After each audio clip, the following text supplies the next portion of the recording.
Hello friends, नमस्कार। आप सभी को नमस्कार, सभी का वेलकम इस क्लास में। You all are welcome to this class. Friend, इस लाइव क्लास में जितने स्टूडेंट्स ऑलरेडी ज्वाइन कर चुके हैं वो क्विकली कंफर्म करेंगे आपका ऑडियो वीडियो एक्सेसिबल है। All students in the live class please confirm quickly your audio video is okay.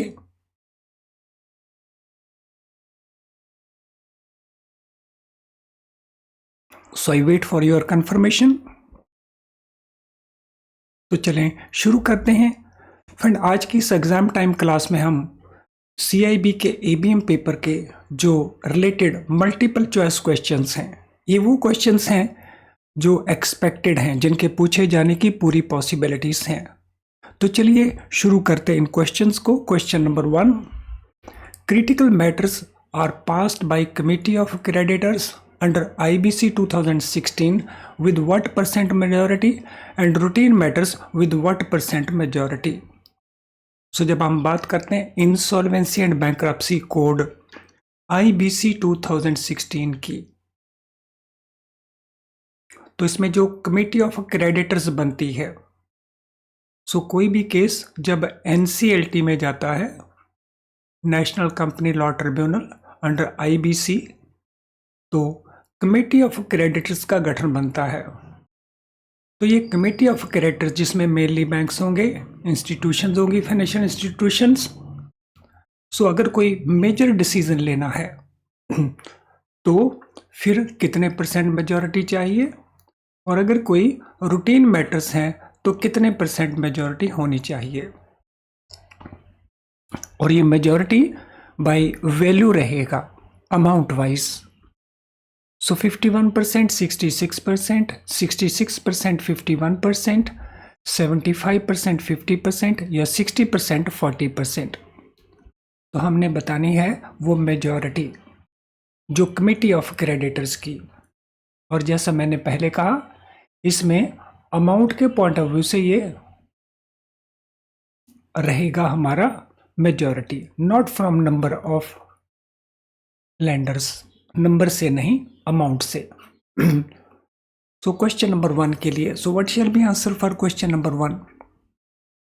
सो ये मेजॉरिटी 66% रहेगी इंपॉर्टेंट मैटर्स के लिए, क्रिटिकल मैटर्स के लिए, और रूटीन मैटर्स के लिए ये 51% रहेगी। So this mean option B is the right answer. Question 2, various elements of organization structure of compliance function could be as under. जो कंप्लायंस फंक्शन का ऑर्गेनाइजेशन स्ट्रक्चर है, उसके जो डिफरेंट एलिमेंट्स हैं वो कौन कौन से हो सकते हैं। तो मैं यहाँ पे 4 एलिमेंट्स दिए हैं। बोर्ड ऑफ डायरेक्टर्स हो सकता है, ऑडिट कमेटी हो सकती है बोर्ड की, मैनेजिंग और एग्जीक्यूटिव डायरेक्टर्स हो सकते हैं, या रिस्क डिपार्टमेंट हो सकता है।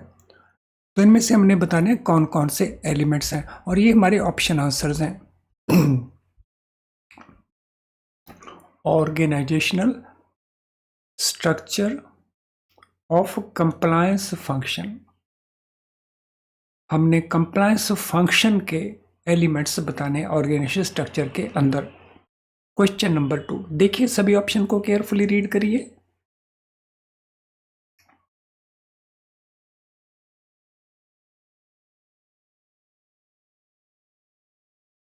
So what shall be the answer. चलिए चेक कर लेते हैं। बोर्ड ऑफ डायरेक्टर्स होगा, यस, बोर्ड ऑफ डायरेक्टर्स रहेगा। ऑडिट कमेटी ऑफ बोर्ड रहेगी, yes it will B. MD या एग्जीक्यूटिव डायरेक्टर रहेंगे, yes they will be. Risk department रहेगा, नो, बिकॉज यहाँ पे हम बात कर रहे हैं कंप्लायंस फंक्शन की। तो this mean option B will be our answer. Question number 3, so option D के अंदर रिस्क डिपार्टमेंट की बजाय अगर कंप्लायंस डिपार्टमेंट होता तो फिर ये हमारा आंसर करेक्ट बनता। To manage inherent risk in credit operations, fundamental pillars of banks credit risk management systems are its for ranking its customers. तो ये हमारे पास ऑप्शंस हैं। To manage inherent risk in credit operations, जब भी हम loan देते हैं लोन चाहे हमारा सिक्योर्ड हो चाहे अनसिक्योर्ड हो, सभी प्रकार के लोन के अंदर एक रिस्क तो पहले से ही बना होता है डिफॉल्ट का, उसको हम कहते हैं इनहेरेंट रिस्क।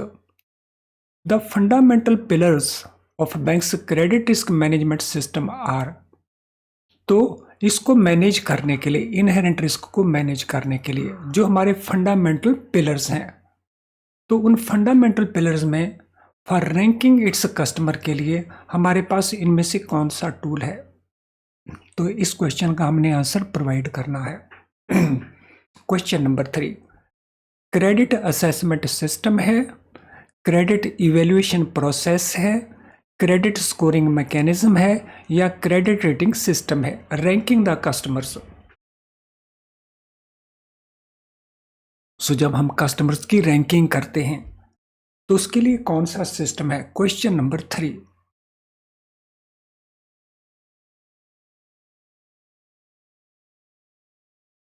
एंड इसके लिए सिस्टम है credit rating system. Option D is the right answer. तो क्रेडिट रेटिंग सिस्टम को हम यूज करते हुए क्रेडिट रिस्क मैनेजमेंट सिस्टम का पार्ट तो ये है ही, तो इसमें हम रैंकिंग करते हैं अपने कस्टमर्स की। सो क्रेडिट रेटिंग में triple A rating, double A rating, like that. Question number 4, when value of variable like height और wait occurs more than once in a given series of observations। तो अगर हम कोई वेरिएबल से ले लेते हैं, जैसे हाइट ले लें, इतने स्टूडेंट्स की हाइट, इतने स्टूडेंट का वेट, तो अगर कोई वैल्यू एक सीरीज के अंदर एक से ज़्यादा बार हैपन हो जाए, जैसे हमने हाइट ली लेट अस से 60 सेंटीमीटर्स, और 61 हो गया, फिर 57 हो गया, और फिर 60 वापस आ गया, तो यहाँ पे ये अकर हो रहा है एक से ज़्यादा बार। तो more than once, the number of such occurrences of the value is termed as which of that value. तो जो नंबर ऑफ सच अकरेंसेस होगा, ये 3 भी हो सकती हैं, 4 भी हो सकती हैं, 2 भी हो सकती हैं, नहीं भी हो सकती। The number of such occurrences of value is termed as instance of that value, occurrence of that value, frequency of that value, या डेंसिटी ऑफ दैट वैल्यू। तो उस वैल्यू का इंस्टांस है, वो अकरेंस है, फ्रीक्वेंसी है, या वो डेंसिटी है। अगर वो एक से ज़्यादा बार आता है, जैसे मैंने यहाँ पे एग्जांपल दिया है, क्वेश्चन नंबर 4 के लिए क्या आंसर बनता है? क्वेश्चन नंबर 4 के लिए मेरी रिक्वेस्ट आप सभी से अपनी कॉपी में आंसर को लिखिए। अगर आप इसका रिकॉर्डेड वर्जन वॉच कर रहे हैं तो फिर बेटर ये रहेगा कि जैसे क्वेश्चन आपके सामने आता है, उसकी ऑप्शन आपके सामने आते हैं, तो वीडियो को पॉज कर लेना, फिर अपने आंसर को सोचना, और फिर अपने आंसर को कॉपी में लिखना, और फिर कंपेयर करना द गिवन आंसर के साथ। तो इससे आपका माइंड एप्लीकेशन होगा, आपकी प्रिपरेशन बेटर रहेगी, और देर तक आप इसको याद रख पाएंगे, यानी पेपर में कुल मिला के हमें उसका एडवांटेज मिल जाएगा। सो देखिए क्या आंसर बनता है फ्रेंड, इसको हम कहते हैं फ्रीक्वेंसी। तो अगर एक आइटम बार बार हैपन होती है तो हम कहते हैं यहाँ पे इसकी फ्रीक्वेंसी कितनी होगी? 2 होगी इसकी frequency. Question number 5, if borrower wants to make an appeal against a decision of DRT presiding officer to chairperson of DRT, it can be done by under provisions of Recovery of Debt and Insolvency Act 1993 after. तो यहाँ पे question क्या है? Borer ने appeal करना है किसके decision के against? Date recovery tribunal office के जो प्रिजाइडिंग ऑफिसर हैं, किसके पास अपील करना है? DRT के चेयरपर्सन के पास। तो ये किया जा सकता है अंडर दिस एक्ट, लेकिन क्या करने के बाद? तो ये हमारे पास ऑप्शंस हैं। by depositing 25% of the amount of decree which can be reduced by DRT to nil, by depositing 50% of the amount of decree which can be reduced by DRT to nil, by depositing 75% of amount of decree which can be reduced by DRT to nil, by depositing 50% of amount of decree which can be reduced by DRT to 25%। तो इनमें कौन सी option आपको लगता है कि वो हमारे करेक्ट आंसर बनता है क्वेश्चन नंबर 5 के लिए?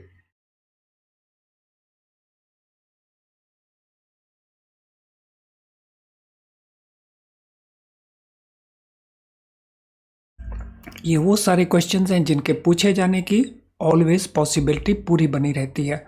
तो ये है 50% अमाउंट उसने जमा करवाना है, लेकिन DRT का जो चेयरपर्सन है वो उसको रिड्यूस करके 25% कर सकता है। So this mean option D जो है वो हमारा करेक्ट आंसर बनता है। इससे पहले कि हम अगले क्वेश्चन के ऊपर चलें, JIB-CIBonline.com इस हमारी वेबसाइट के ऊपर CIB एग्जाम के लिए आपको चारों ही पेपर्स के लिए जो हमारे कंपल्सरी पेपर्स हैं, आपको 10-10 मॉक टेस्ट हर एक पेपर के लिए अवेलेबल है और ये आपको फ्रीली अवेलेबल है, ऑनलाइन अवेलेबल है। इसके लिए आपको हमारी वेबसाइट लॉगिन करनी होगी, रियल टाइम बेसिस के ऊपर अवेलेबल है। इसका बड़ा एडवांटेज ये होगा कि आपका जो टाइम मैनेजमेंट है उसमें आपको करने में हेल्प मिलेगी पेपर के अंदर। इनका स्पेशल फीचर है कि जब आप टेस्ट सबमिट करेंगे वेबसाइट के अंदर तो करेक्ट आंसर कौन से हैं वो आपको बता दिया जाएगा, रॉन्ग आंसर कौन से हैं वो आपको बता दिया जाएगा, रॉन्ग आंसर के लिए करेक्ट आंसर कौन सा बनता है वो भी आपको बता दिया जाएगा। यानी आपके अच्छा टेस्टिंग हो सकता है। लेकिन अगर आप चाहते हैं इस बचे हुए पीरियड में बेस्ट प्रिपरेशन करना तो आई वुड सजेस्ट कि वीडियो लेसन से रिवीजन करिए और केस स्टडीज और PDF क्वेश्चन बैंक से प्रैक्टिस करिए। ये अवेलेबल रहेंगे हमारी दूसरी वेबसाइट के ऊपर ns2schoolofbanking.com, उसको कोर्सेज पेज के ऊपर। सो ये बहुत लो प्राइस कोर्सेज हैं सारे के सारे, इनका बेनिफिट लीजिए इस लास्ट मोमेंट के ऊपर। इन दोनों ही वेबसाइट का जो लिंक है मैंने इस वीडियो के डिस्क्रिप्शन में प्रोवाइड किया हुआ है, तो आप इनको यूज़ करिए, इनका बेनिफिट लीजिए और अपने पास होने की पॉसिबिलिटीज़ को इम्प्रूव करिए।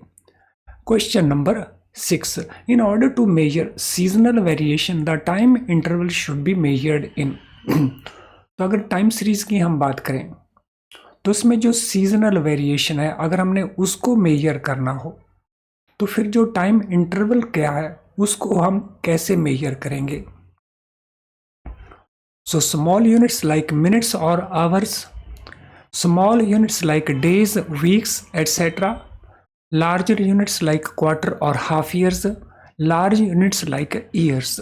तो हमने सीजनल वेरिएशन को मेजर करना होगा, उसमें जो हम टाइम इंटरवल्स रखेंगे तो टाइम इंटरवल्स इनमें किन यूनिट्स में होने चाहिए, स्मॉल में होने चाहिए, लार्ज में होने चाहिए। अगर स्मॉल में है तो मिनट्स में होने चाहिए, आवर्स में होने चाहिए या डेज वीक्स में होने चाहिए, और अगर लार्ज हैं तो क्वार्टर में होने चाहिए, हाफ ईयर में या ईयर्स में होने चाहिए। हमने बताना है वो टाइम इंटरवल्स जो हैं उनका मेजरमेंट इनमें से किस टाइम में होना चाहिए ताकि एक प्रॉपर रिजल्ट हमें मिल सके, रेलेवेंट रिजल्ट हमें मिल सके। वो होना चाहिए डेज और वीक्स के अंदर, तो that will give us appropriate measure. Question number 7, the trust can be regulated by, जो ट्रस्ट होते हैं उनको कौन रेगुलेट करता है, Indian trust act, public trust act, religious and charitable endowment act, Waqf act. So trust को कौन रेगुलेट करता है, तो ये डिफरेंट एक्ट दे रखे हैं, तो इनमें से बताना है सो कौन से उनको रेगुलेट करते हैं। इंडियन ट्रस्ट एक्ट रेगुलेट करता है, पब्लिक ट्रस्ट रेगुलेट करता है, religious and charitable endowment act करता है, या वक्फ एक्ट उसको रिलेट करता है, रेगुलेट करता है। क्वेश्चन नंबर 7,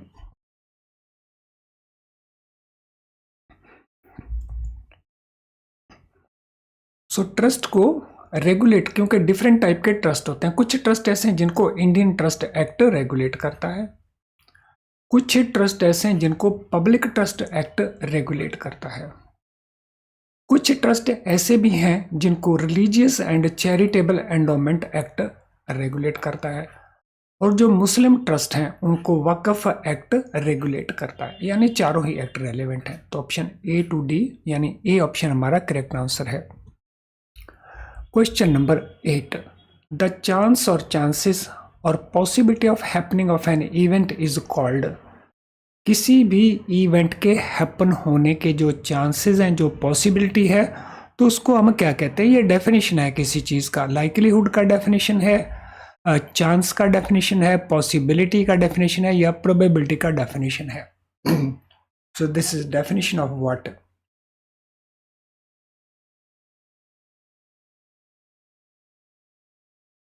चांस और possibility of happening of an event, तो उसको क्या कहेंगे? उसको फ्रेंड्स हम कहेंगे प्रोबेबिलिटी। ये प्रोबेबिलिटी का डेफिनेशन है। Question number 9, what objective is achieved by documentation in case of loan granted by the bank? तो जब भी बैंक लोन देते हैं तो हम डॉक्यूमेंटेशन करवाते हैं। डॉक्यूमेंटेशन से क्या ऑब्जेक्टिव अचीव होते हैं? ये हमारे ऑप्शन आंसर हैं। सो देखिए इसमें से कौन सा लगता है कि आपको that is correct. To establish liability of the borrower in the court in case of need, to establish liability of the guarantor in the court in case of need, to create proper charge on the securities, या all the above. So what is objective of documentation when we grant a loan? तो क्या objective है friends? Documentation के multiple हमारे objectives हैं।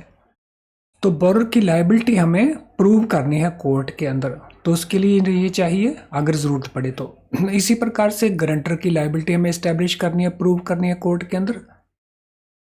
तो इसी प्रकार से सिक्योरिटीज के ऊपर हम चार्ज क्रिएट करते हैं और फिर उस चार्ज को हम रजिस्टर भी करवाते हैं। तो हमने मॉर्गेज करना हो, हमने हाइपोथिकेशन करना हो, हमने असाइनमेंट करना हो, तो ये सारे चार्जेस पॉसिबल हैं थ्रू डॉक्यूमेंटेशन ओनली। तो ये सारे के सारे पर्पसेस हैं, ऑब्जेक्टिव्स हैं डॉक्यूमेंटेशन के। Question number 10, how many working days prior intimation is required for alterations in securities और इंटरेस्ट पेमेंट्स? कितने दिन वर्किंग डेज का प्रायर इंटीमेशन चाहिए ऑल्ट्रेशंस करने के लिए सिक्योरिटीज के अंदर या इंटरेस्ट पेमेंट्स के लिए? 10 working days, 7 working days, 11 working days या 13 वर्किंग डेज? तो कितने वर्किंग डेज का ये हमें चाहिए? Question number 10, so what shall be the answer for question number 10? ये जो हमारा क्वेश्चन है ये कंप्लायंस के साथ रिलेटेड है। तो कितने वर्किंग डेज का प्रायर इंटीमेशन चाहिए फॉर ऑल्ट्रेशंस इन सिक्योरिटीज और इंटरेस्ट पेमेंट्स? सो कंप्लायंस का ये पार्ट है, तो ये 11 डेज का वर्किंग डेज का नोटिस चाहिए। सो 11 working days notice. Question number 11, regulators expect banks and FIs to have highly broad view of operational resilience by both controlling the operational risk and managing the disruptions. Therefore, they need to operate segregated approach, including continuity planning, operational risk and concentration risk analysis, या fragmented approach, या fragmented planning, या integrated approach. तो regulator क्या expect करते हैं बैंकों से कि उनका हाईली ब्रॉड व्यू होना चाहिए ऑपरेशनल रिसिलियंस को लेकर के, और उसमें कंट्रोलिंग द ऑपरेशनल रिस्क वो भी, मैनेजिंग द डिस्ट्रप्शन वो भी, दोनों ही होने चाहिए। सो इसीलिए they need to operate so what type of approach including continuity planning, operational risk and concentration analysis. तो हमने बताना है इस पर्पस के लिए वो अप्रोच कौन सी यूज करें। तो they should approach the issue from which point of view, तो वो अप्रोच कैसे करें इसको, प्रॉब्लम को। सो कौन सी अप्रोच वो अडॉप्ट करें? वो इंटेग्रेटेड अप्रोच को अडॉप्ट करें। सो option D is the right answer. They should go for integrated approach. Question number 12, compliance department of a bank shall conduct compliance testing on sample basis in branches in selected zones of the bank, on which basis? exclusively to ensure implementation of RBI or regulatory guidelines issued during quarter of testing and submit the results to whom? तो bank का जो compliance department है वो conduct करेगा compliance testing, और ये compliance testing जो होगा वो सैंपल बेसिस के ऊपर होगा और सैंपल ब्रांचों के लिए जाएंगे, वो भी सिलेक्टेड जोन्स में से।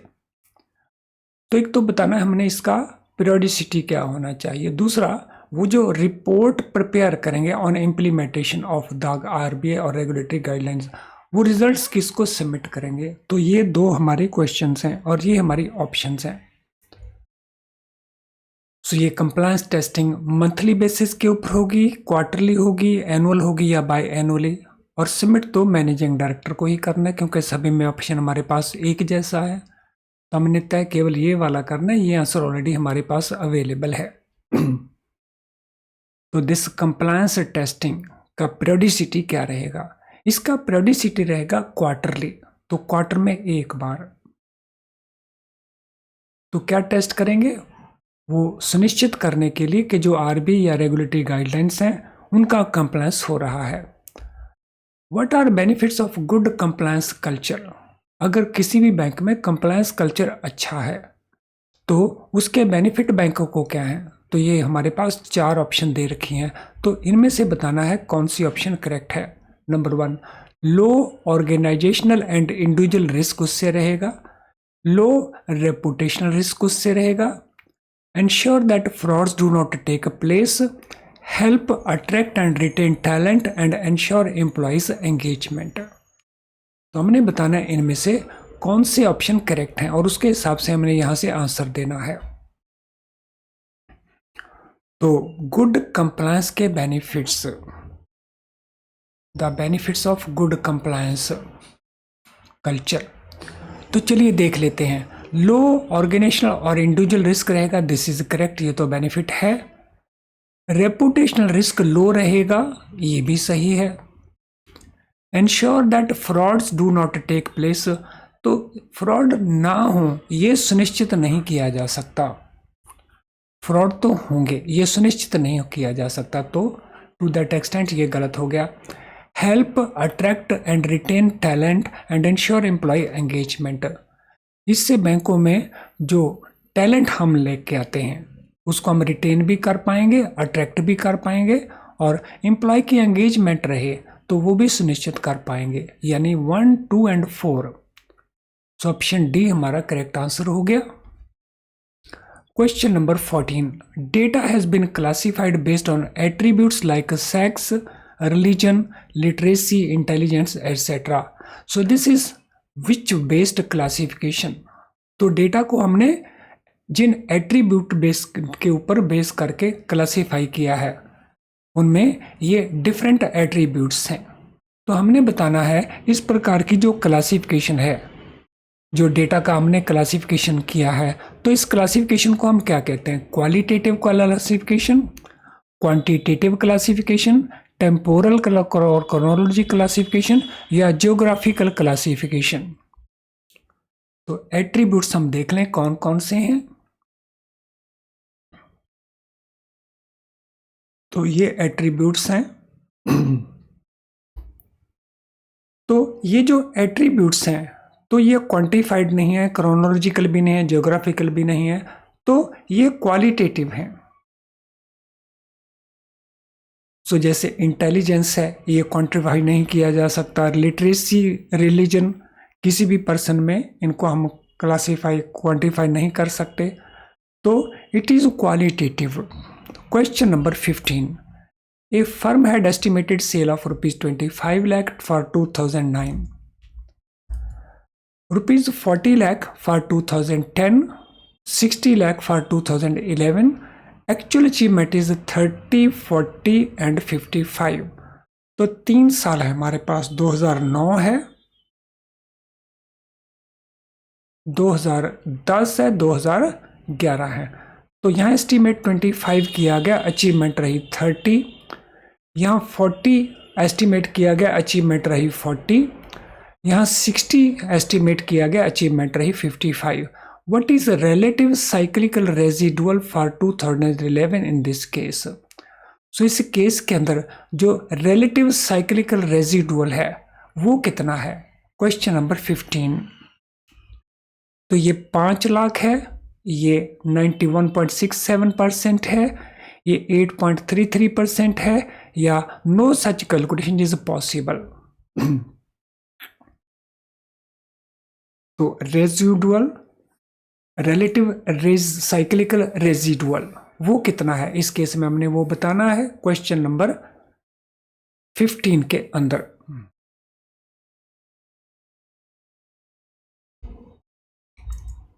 सो इनमें कौन सा ऑप्शन बनता है, इसको कैलकुलेट करने के लिए what we have to do, तो we have to follow this formula. Actual sale कितना है, एस्टिमेटेड सेल कितना है, और नीचे हम डाल देंगे एस्टिमेटेड सेल और मल्टीप्लाई कर देंगे हम 100 के साथ। तो एक्चुअल सेल हमारे पास है 55 2011 के लिए, और एस्टिमेटेड सेल था 60, डिवाइड हम कर देंगे 60 के साथ और मल्टीप्लाई हम कर लेंगे 100 के साथ। सो this mean 5 divided by 60 into 100। तो जब हम इसको कैलकुलेशन करेंगे तो इट विल बी 8.33%। सो 5 को 60 के साथ डिवाइड कर लीजिए, इट विल गिव अस 8.33%। तो option C is the right answer. चलें अब हम चलते हैं क्वेश्चन नंबर 16 के ऊपर। Retail loan recovery percentage was 90% of A bank branch in just concluded year. Branch estimated that due to deteriorated economic conditions, the recovery percentage in the current year will be in the range of 85 to 90%. So what type of estimate it is? तो जो retail loan की recovery percentage है branch के अंदर, अभी जो साल खत्म हुआ उसमें 90% रहा। अभी इकोनॉमिक कंडीशन में इशू आए तो जिसके चलते ब्रांच को लगता है कि करंट ईयर में ये 85% से लेकर 90% के बीच में रहने वाली है। तो ये एक एस्टीमेट किया उन्होंने। हम इस प्रकार के एस्टीमेट को क्या कहेंगे, ये रेंज एस्टीमेट बनेगा, ये जनरल एस्टीमेट बनेगा, ये पॉइंट एस्टीमेट बनेगा, या ये इंटरवल एस्टीमेट बनेगा। तो what type of estimate it will be, question number 16।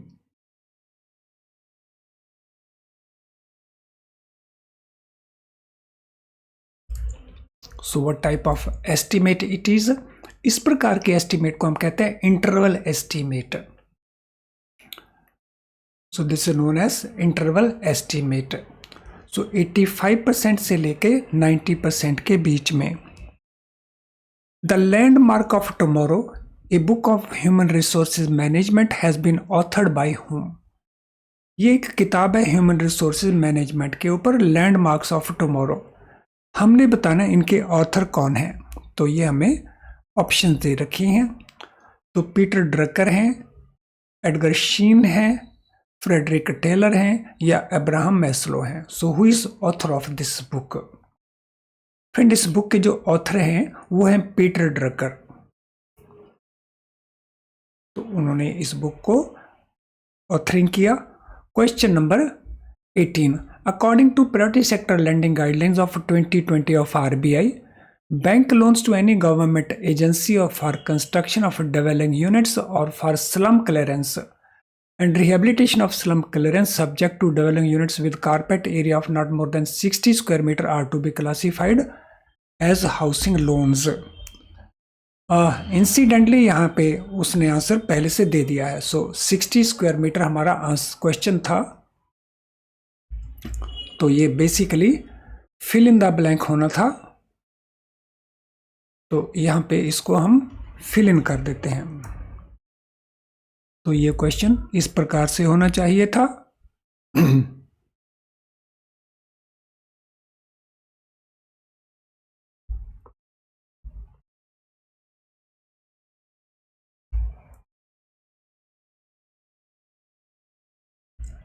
तो this would have been fill in the blanks. तो अभी तो आंसर में मिल गया है। सो ऑप्शन सी हमारा आंसर बन गया इसके अंदर, क्वेश्चन नंबर 18 के अंदर। चलिए क्वेश्चन नंबर 19 के ऊपर चलते हैं। According to RBI directives, banks are to carry sensitivity test and scenario analysis, particularly for infrastructure projects, which should include. तो आरबीआई की डायरेक्शंस हैं कि वो सेंसिटिविटी टेस्ट और सिनेरियो एनालिसिस करेंगे इंफ्रास्ट्रक्चर प्रोजेक्ट्स के अंदर, जिनमें प्राइमरली क्या होना चाहिए, रेशियो एनालिसिस होना चाहिए, ब्रेक इवन एनालिसिस होना चाहिए, प्रोजेक्ट डिलेज एंड कॉस्ट ओवररन्स होनी चाहिए, या ऑल द अबव होना चाहिए. So they are to carry sensitivity test and scenario analysis, particularly for these projects, which should include. तो जब हम ये सेंसिटिविटी टेस्ट को या सिनेरियो एनालिसिस को कंडक्ट करेंगे तो इनमें से क्या बीच में हमने इंक्लूड करना है, रेशियो एनालिसिस को इंपॉर्टेंस देना है, ब्रेक इवन एनालिसिस को इंपॉर्टेंस देना है, प्रोजेक्ट डिलेज एंड कॉस्ट ओवररन्स को इंपॉर्टेंस देना है, या सभी को इंपॉर्टेंस देना है. फ्रेंड्स, आरबीआई की डायरेक्शंस कहते हैं कि जब भी हम सेंसिटिविटी टेस्ट कंडक्ट करें या सिनेरियो एनालिसिस करें इंफ्रास्ट्रक्चर प्रोजेक्ट्स में, तो उनमें होने वाली डिले के कारण जो कॉस्ट ओवररन्स होती हैं उनको इग्नोर ना करें. तो we must take into account project delays and cost overruns, क्योंकि इंफ्रास्ट्रक्चर के प्रोजेक्ट बड़े होते हैं, लंबे होते हैं, उनमें डिलेज भी आती हैं और उसके कारण कॉस्ट इंक्रीज भी हो जाते हैं, जिसको हम ओवररन करना कहते हैं. तो इसीलिए जब भी ये इवेल्युएशन किए जाए तो इसको must be considered. Friend, just a reminder for you, हमारी वेबसाइट jibcabonline.com के ऊपर फ्री टेस्ट अवेलेबल है, mock test, 10 mock test for each paper. उनको ज़रूर करें, आपको डेफिनेटली बेनिफिट होने वाला है. आज का ये सेशन आपको कैसा लगा? अगर अच्छा लगा तो लाइक करने में संकोच ना करें और तुरंत लाइक कर दें, इससे पहले कि हम और क्वेश्चंस को कवर करें. माय रिक्वेस्ट टू यू कि अगर सेशन आपको यूजफुल लग रहा है तो फिर लाइक करने में संकोच ना करें. अगर हो सके तो हमारे इस लेसन के लिंक को अपने किसी भी सोशल मीडिया अकाउंट में पोस्ट कर दें, जिससे और स्टूडेंट भी इसको देख सकें. चैनल अगर आपने सब्सक्राइब नहीं किया तो चैनल को ज़रूर सब्सक्राइब कर लेना, वो भी बेल आइकन के साथ, ताकि आपको हमारे सारे नोटिफिकेशंस मिलते रहें और आप किसी भी सेशन को मिस ना करें.